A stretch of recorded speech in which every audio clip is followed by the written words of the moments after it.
Macintosh Plus sweatshirt, cyborg leggings, let's go. Today, a nice spin on the post-Space Invaders vibe in a game where you climb stuff and avoid an ape. What?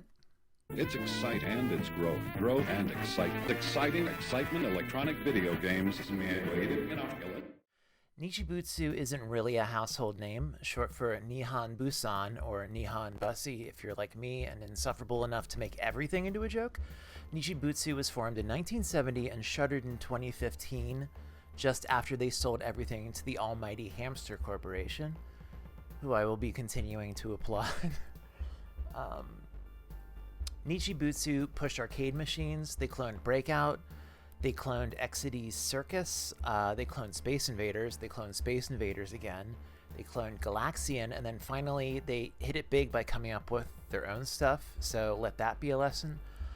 Most notably, Moon Cresta and Crazy Climber, both of which I'm going to be going over today. Later on, they went to do Cycross and Magmax, the former, which you probably don't have the best opinion of if you're familiar with the opinions of Strong Bad. Eventually, they also made a bunch of strip mahjong games, which to me, as far as I'm concerned, that's as genius as combining chocolate and peanut butter. Moon Cresta definitely learned from Galaxian, which is one of those games I tend to appreciate but don't play often, especially because when a port like Galaxian is around, a port of Galaga is usually attached to it, more likely to result in a good time. Wires tend to get crossed and people think Moon Crest is a Galaxian hack, but the truth is Nichibutsu cloned Galaxian outright and Moon Crest is its own thing. The Galaxian hardware was used for a bunch of stuff, Moon Cresta included, but that included Frogger and Super Cobra, and nobody would consider either of those to be Galaxian hacks. Surprisingly, Moon Cresta is pretty fucking dope, even for being something that's not Galaga. Instead of the capturing and releasing ships mechanic of Galaga, you play as one-third of a larger craft, which swaps in subsequent pieces as you get blown up. Enemy patterns are fairly elaborate and well animated, and rather than the Namco/Taito-esque approach of keeping enemy ships in stacked formations, they keep moving. The trade-off is you're dealing with only one type of enemy ship at a time, but each one has varying patterns and vibes and whatever.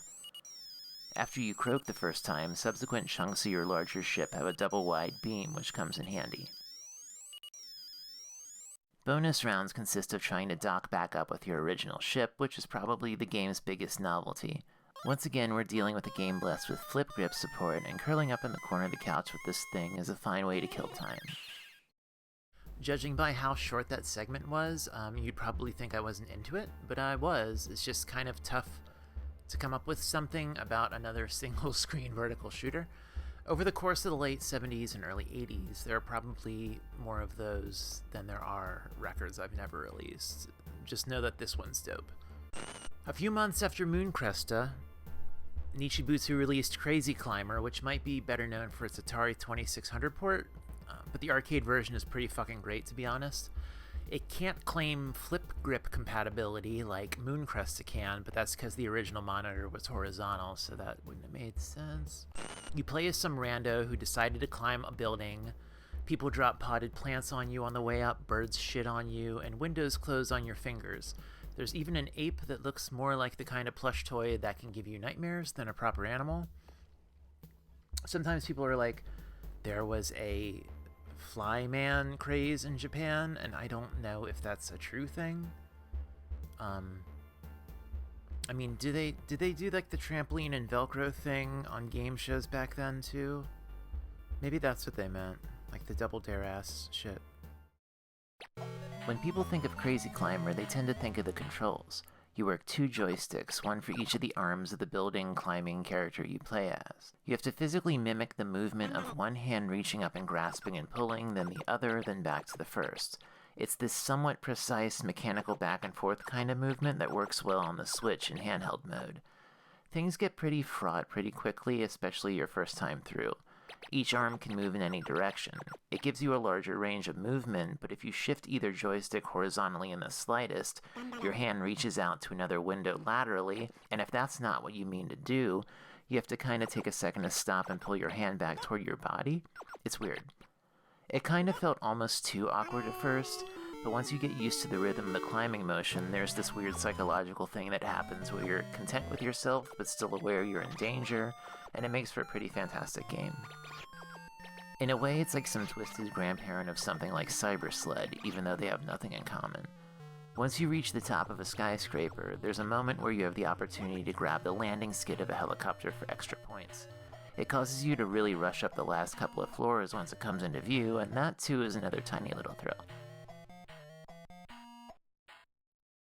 As an aside, which I should have gotten to sooner, both this and Mooncrest were programmed by Shigeki Fujiwara from the company Jordan Information Service Co., who went on to do some pretty disparate stuff, including the NES version of Captain Silver, Battle Bull for the Game Boy, and the weird beat-em-up version of Alien vs. Predator for the Super NES that was completely separate from the weird beat-em-up version of Alien vs. Predator that Capcom released in the arcade.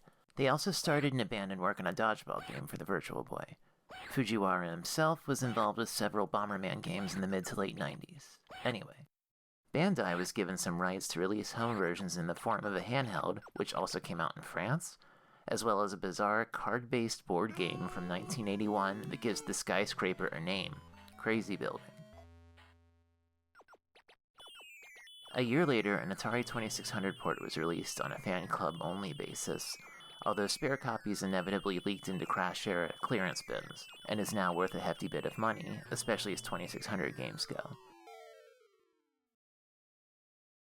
A Famicom version released in 1986 came with little custom joysticks that look like a hybrid of an air hockey paddle and a Velveeta orange chess pawn. Finding the cartridge isn't too tough, but seeking out those thumbsticks will fuck your wallet up. Unfortunately, the game can't be played without them. Fortunately, however, chances are if you're the type of person who'd seek those out, you're also probably the type of person relieved to get the arcade version for only $8. If you have a Switch and $16, there's far worse shit to spend your money on than these two games.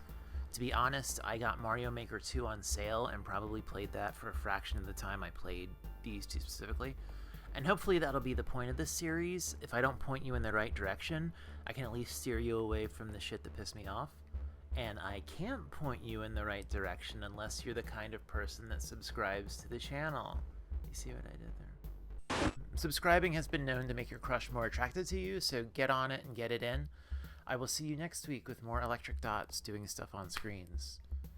Whether those are arcade screens or home televisions. I guess they're all kind of TV screens, right? Because I'm using like HDMI to get everything, so they're not really arcade machines that I'm playing. I mean, technically it's not really any Sega consoles that I'm playing, or alright, cut it short.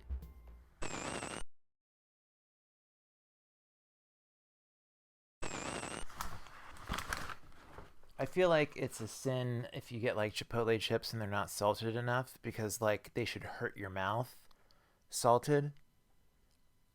Like you should be able to use them to scoop polenta and it evens things out. Like, am I nuts?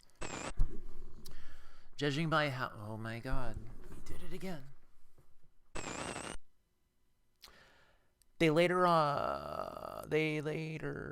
Later